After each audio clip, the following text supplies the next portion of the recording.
Hey there, ATPC guy here, and this is the second video in our series that I am doing about cooling temperatures and the impact they have on your PC and what you can do to help it. Now in the last video I was talking about how the parts actually generate heat, why is it important, and why you should keep it in check and what kind of damage it can do. Now this video will be more about the different types of cooling that are out there, uh, what you can choose from, what is easier, what is cheaper, and what is most effective in each situation.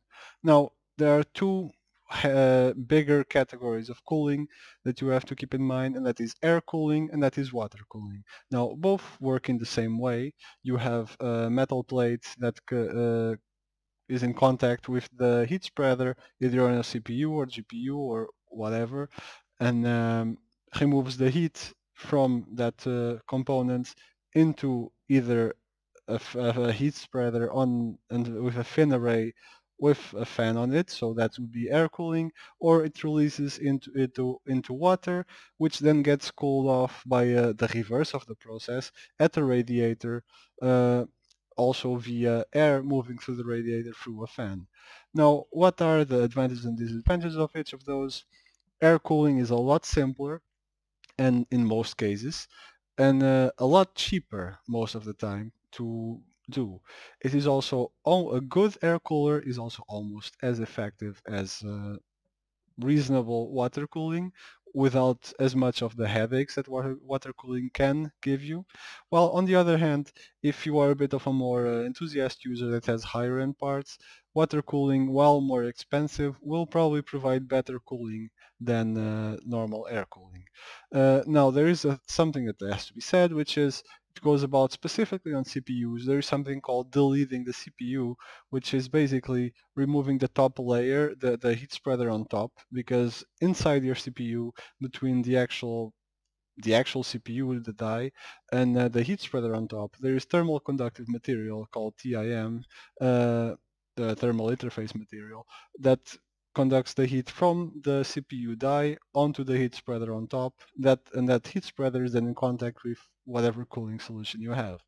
Now, the idea of deleting is that you put a more thermal conductive material there of better quality that will improve your temperatures.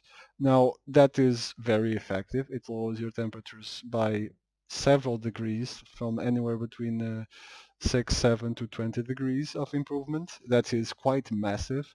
On the other hand, it's also a risky procedure that is best left to people with experience in that matter, and doing so also completely voids your warranty. So there is that to be said. It's not something I recommend. It's not something that I will do unless I am ever really chasing that performance.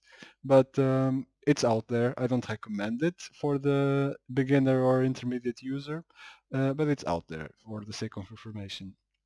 Now, water cooling then, it has those benefits. Uh, Although it does have the disadvantage that unless you have an AIO cooler that is kind of on par with water cooling, with air cooling, maybe slightly better, but not much better, which is just an AIO cooler is one water cooler that is a closed loop. It comes ready from the box. You just place the cooler on your CPU and you're pretty much done, as opposed to a loop that you build yourself by assembling the tubes, the fittings and everything, and you have to do it yourself, fill it yourself. It's a lot more complicated and more difficult for the beginner user, but it's also more effective.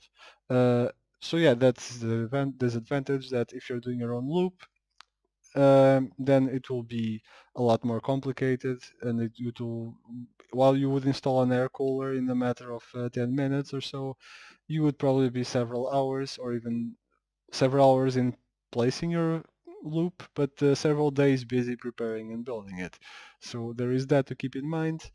Uh, so yeah, water cooling is probably best left to people that actually want the challenge and the commitment to do it, to get the best performance.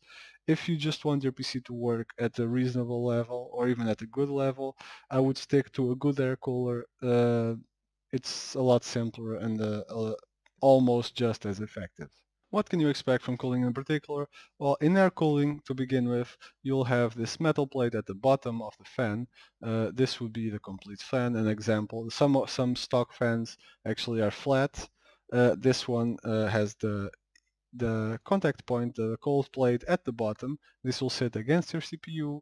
These pipes will conduct the heat. They're highly thermal conductive materials. They will conduct the heat away from your CPU into this fin array. Now this fin array is from an air cooler. It is the same as you would expect in a radiator for water cooling there. And basically the more fins it has, the more it can cool your PC because there's more surface that air has to go through, but then you need a better fan to pull the air through all those fins because of the resistance. In any case, the heat will go through the heat spreaders onto the radiator. The air blows through. You can have one fan here, like in this example, or one fan on each side, or it depends on the model really. But the idea is that the heat is removed from your CPU onto the heatsink here, which is then cooled and the air is exhausted normally through the back of your PC. As for water cooling, here are some examples of water cooling. I literally just googled it. I don't have a loop of myself to show you. And what you can expect is the same idea. There is, I will use this picture for example. You have a block, it's basically a cold plate like the one we just saw on the fan that is in contact with your CPU. Water comes in, gets cooled, and then circulates through the rest of the system. There is a reservoir, there's also a pump here, and there is a radiator up front, much like the one I just showed you. And the heat gets removed that way, the water circulates, gets cooled, and then comes back for another round on the pipeline. So that is how water cooling works in comparison to air cooling. Now, how do either of those get the air? So, because you might say, okay, so the fan is there on the CPU block, it blows the air, but the air is still there in the case, or why is it getting removed? Because every case you will have some fans at the front, back, possibly at bottom or top as well, but those fans will create airflow through your computer. Now, there are many case fans that you can choose from on various sizes. Usually bigger fans spin more air through at the same amount of rotations. So bigger fans usually end up being better because they move more air, and they do it at lower rotation speeds, which also makes them more silent. So if your case has an option between bigger and slower fans, I would go with bigger fans. These fans blow air through your case, it takes out the hot air that your CPU, if you have an air cooler, is blowing out, and takes it out through the back of the case. Now, if you have water cooling, the radiator, it's the same idea. The radiator will have fans on it. It will blow the air either out of the case if it's blowing out, or it will blow the heat out of the radiator and out of the back of the case if it's blowing in. Depends on the situation, but the principle is basically the same. When you're chopping for chop. When you're shopping for fans, what you want to keep in mind is if you're going to be doing air cooling, you are looking for airflow fans. These are fans that are optimized to move air faster in bigger volumes. The opposite would be static pressure fans, which are more for water cooling, which are optimized for moving air when there is obstacles in the way. Why is that? Because when the fan has to move through the radiator, it has to, the resistance of the fin array in the radiator, it has to overcome that resistance and actually get through. And that's what static pressure fans are optimized for. In any case, you are looking at fans that have a high CFM, which is cubic feet per minute, which is the measure of how much air they move in a minute, basically. Something that you definitely also need to keep in mind is the dust buildup that all that airflow is going to cause in your system.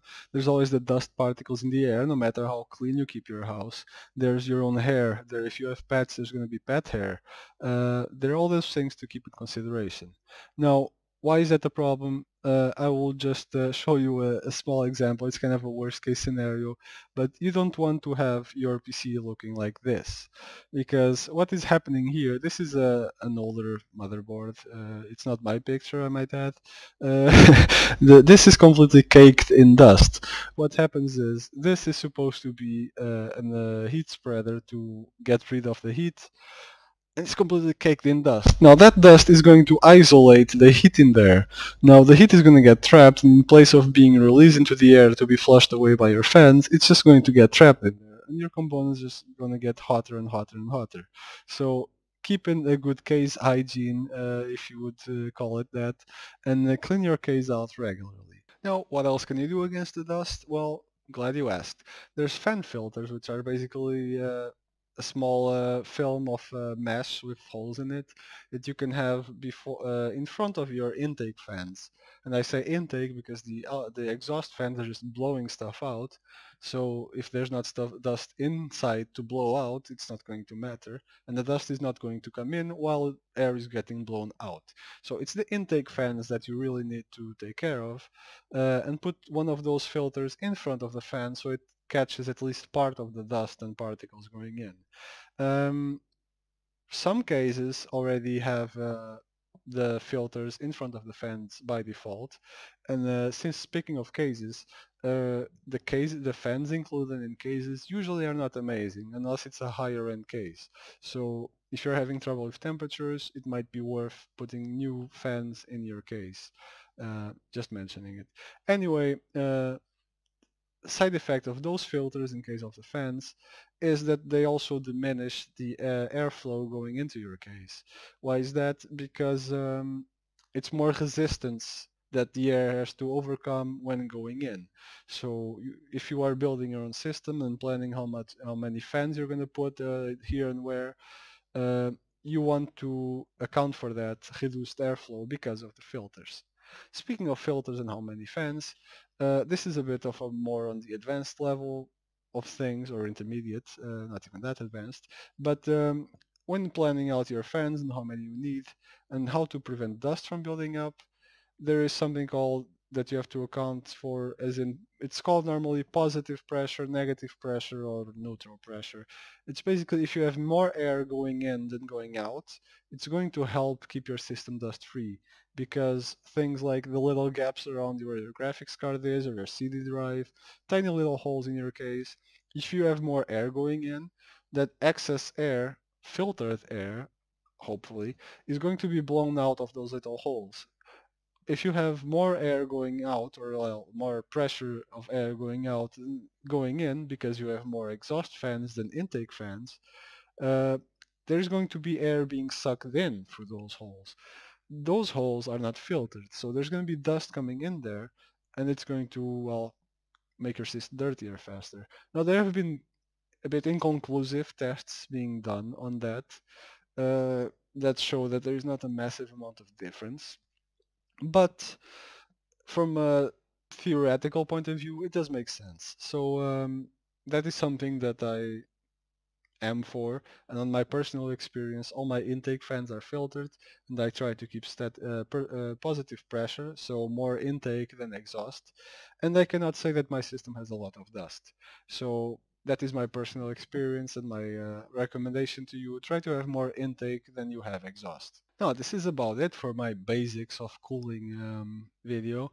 Uh, quick summing up, air cooling, good air cooling is more than sufficient for most people.